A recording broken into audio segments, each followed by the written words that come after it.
ආයිබෝවන් හැමෝටම අද අපි කතා කරන්න යන්නේ ගොඩක් මිනිස්සුන්ගේ ජීවිත වෙනස් කරපු පුරුදු දිහා බලන විදිහ වෙනස් කරපු පොතක් ගැන. ඒ තමයි ජේම්ස් ක්ලියර්ගේ ඇටමික් හැබිට්ස් කියන පොත. ඔයත් හොඳ පුරුදු හදාගන්න වගේම නරක පුරුදු අත්හරින්නත් අමාරු කෙනෙක් නම් අනිවාර්යෙන් මේ වීඩියෝ එක ඉවර වෙනකම බලන්න. ඇටමික් හැබිට්ස් කියන මේ පොතේ මූලික අදහස තමයි ඉතා කුඩා පොඩි පොඩි දියුණුවීම් කාලයත් එක්ක එකතු වෙලා අරුම සහගත ප්‍රතිඵල දෙනවා කියන එක. හිතන්න හැමදාම 100%කින් දියුණු වුණොත් අවුරුද්දකට පස්සේ ඔයා 137 ගුණයකින් දියුණු වෙලා. ක්ලියර් මේවා හඳුන්වන්නේ ඇටමික් හැබිට්ස් කියලා. මොකද මේවා තමයි ඔයාගේ සාර්ථකත්වයේ මූලිකම අත්තිවාරම. ඇත්තටම අපි කොහොමද මේ ඇටමික් හැබිට්ස් හදාගන්නේ? ජේම්ස් ක්ලියර් මේ පොතෙන් අපිට කියලා දෙනවා ඒ සඳහා පියවර 4ක්. ඒවට කියන්නේ චර්යා වෙනස් කිරීමේ නීති 4. එහෙම නැත්නම් පුරුදු වෙනස් කිරීමේ නීති 4. ඉතින් මේ නීති 4 ඔයාට හොඳ පුරුදු හදාගන්න වගේම තියෙන නරක පුරුදු අත්හැර ගන්න උදව් වෙනවා. පළවෙනි නීතිය තමයි make it obvious. මොකද්ද මේකේ තේරුම? අපේ පරිසරය අපේ පුරුදු වලට ගොඩක් බලපානවා. හොඳ පුරුද්දක් හදාගන්න ඕනේ නම් ඒ පුරුද්ද කරන්න ඕනේ දේ ඇහැට පේන විදියට තියාගන්න ඕනේ. නරක පුරුද්දක් නවත්තන්න ඕනේ නම් ඊට අදාළ දේවල් ඇහැට පේන්නේ නැති වෙන්න හංගලා තියන්න උත්සාහ කරන්න ඕනේ. මේකට මම උදාහරණයක් කියන්නම්. ඔයා වතුර බොනව අඩු කෙනෙක් නම් ඔයාට වතුර බොනවා කියන එක හදාගන්න ඕනේ පුරුද්දක් නම් ඔයා වතුර බෝතලයක් මේස උඩ නිතරම තියාගන්න. ඒ වගේම ඔයා ටීවී බලන එක අඩු කරන්න ඕන නම් මේක ඔයාට අත්හැර ගන්න ඕනේ පුරුද්දක් නම් ටීවී එකේ ප්ලග් එක ගලවලා රිමෝට් එක ලාච්චුවක දාලා තියන්න. ඒ කියන්නේ ඔයාගේ අවට පරිසරය ඔයාට හදාගන්න ඕනි හරි අත්හැර ගන්න ඕනි හරි පුරුද්දට ගැළපෙන විදිහට ඔයා හදාගන්න ඕනේ. දෙවෙනි නීතිය තමයි make it attractive. සාමාන්‍යයෙන් අපි කරන්න ආස හිතෙන දේවල් දිගටම කරන්න අපි කැමතිනේ. අපි ආසාවෙන් කරන දේත් අපි දිගටම පවත්වාගෙන යන්න කැමතියි. ඉතින් මේකෙන් කියන්නේ මේ හොඳ පුරුදු අපේ හිතට ආස හිතෙන විදියට හදාගන්න ඕනේ කියන එක. ඒ වගේම තමයි නරක පුරුදු අපි අකමැති වෙන විදියට හදාගන්න ඕනේ. මේකට මේ පොතේ ජේම්ස් ක්‍රමයක් හඳුන්වලා දීලා තියෙනවා temptation bundling කියලා. ඒ කියන්නේ ආස දේවල් එකට බද්ධ කිරීම. මේකට උදාහරණයක් කිව්වොත් හිතන්න ඔයා පොඩ්කාස්ට් එහෙමත් නැත්නම් තව ඔඩියෝ බුක්ස් අහන්න කැමති කෙනෙක් කියලා. හැබැයි ඔයා එක්සර්සයිස් කරන්න එච්චර කැමති නැහැ. එහෙම නැත්නම් මේ පුරුද්ද ඔයාට හදාගන්න ගොඩක් අමාරුයි. එතකොට ඔයා හිතෙන් නීතියක් හදාගන්න ඕනේ මම පොඩ්කාස්ට් අහන්නේ එක්සර්සයිස් කරන ගමන් විතරයි කියලා. එතකොට ඔයා කරන්න කැමති දේ ඔයා කරන්න ඕනි දේත් එක්ක එකට බද්ධ කරලා තියෙනවා. සාමාන්‍යයෙන් අපි ගොඩක් අය ඇඳුම් නවන්න එච්චර කැමති නෑනේ. ඇඳුම් නවලා අල්මාරියට දාන වැඩේට එච්චර කැමති නෑනේ. හැබැයි ඒක අපි අනිවාර්යෙන් කරන්න ඕනි දෙයක්නේ. ඉතින් ඔයා හිතන්න ඔයා මොනවා හරි කැමතිම ටීවී ප්‍රෝග්‍රෑම් එකක් තියෙනවා.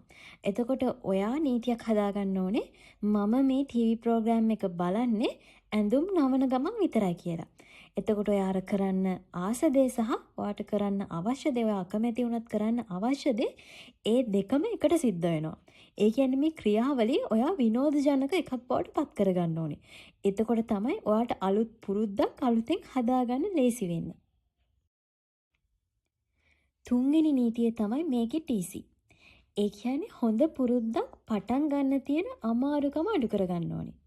සාමාන්‍යයෙන් අපි හැමෝම අඩු මහන්සියක් යන තරමට ඒ දේ කරන්න පෙළඹෙනවනේ. නරක පුරුදු වලට මේ දේම අනික් පැත්ත කරන්න ඕනේ.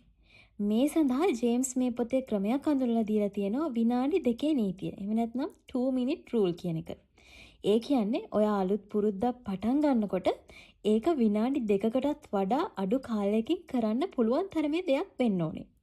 උදාහරණයක් විදිහට ඔයා පොතක් ලියන්න ආසාවෙන් ඉන්න කෙනෙක් කියලා හිතන්න. එතකොට ඔයා පොතක් ලියනවා කියලා හිතනවා වෙනුවට මම දවසට වාක්‍ය 5ක් ලියනවා කියලා පටන් ගන්න. මම පොතක් ලියනවා කියලා හිතන එක ඔයාගේ මනසට ටිකක් අපහසු සිතුවිල්ලක්නේ. ඒ දවසට වාක්‍ය 5ක් ලියනවා කියලා කියන්නේ ඔයාට ලේසි කාර්යයක්. එතකොට මේ නීතියේ වැදගත්ම දේ තමයි ඊටාම කුඩාවට පටන් ගන්න කියන එක. පටන් ගැනීම ගොඩක් පහසු දෙයක් බවට පත් කරගන්න. එතකොටයි පුරුද්දක් අලුතෙන් පටන් ගන්න ලේසි වෙන්නේ. හතරවෙනි නීතිය තමයි make it satisfying. ඒ කියන්නේ සාමාන්‍යයෙන් අපිට ෂණික සතුටක් දෙන දේවල් අපි දිගටම කරන්න පෙළඹෙනවා.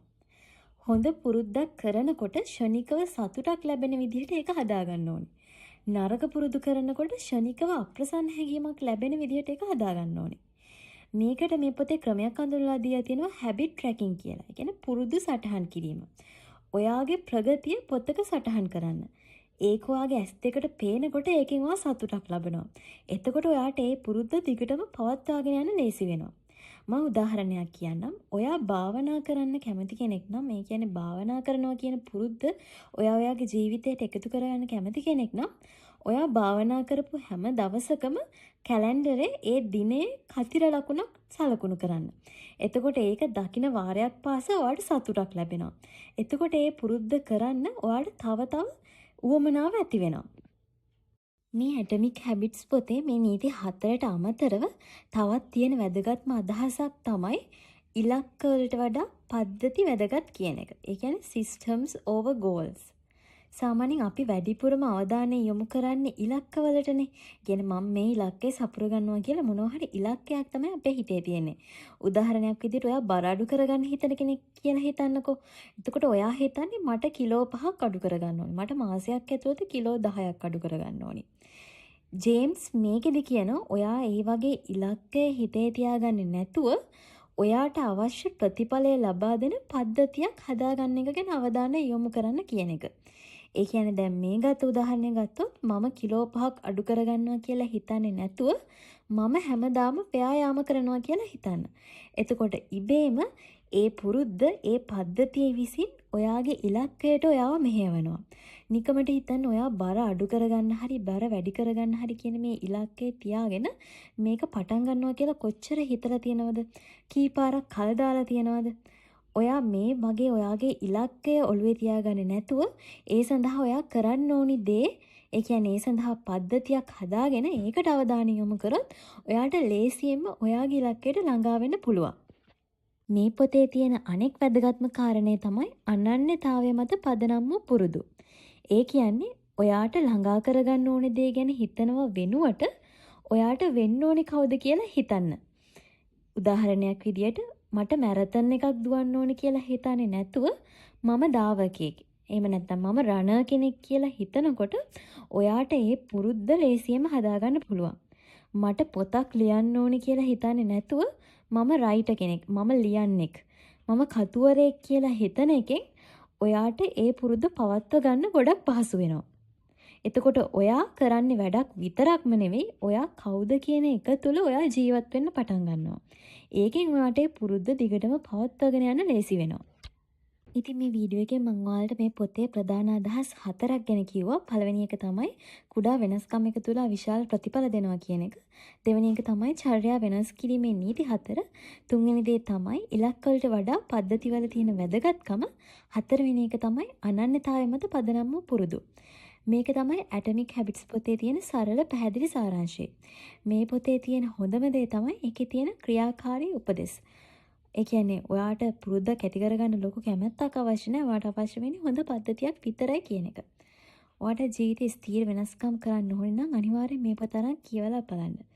අද ඔයා පටන් ගන්න ඇටමික් හැබිට් එක මොකක්ද කියලා පහළ කමෙන්ට් සෙක්ෂන් එකේ අනිවාර්යෙන් අපිට කියන්න. ඉතින් මේ වීඩියෝ එකට ලයික් එකක් දාලා තවත් මේ වගේ දේවල් දැනගන්න අපේ channel එක subscribe කරන්න අමතක කරන්න එපා.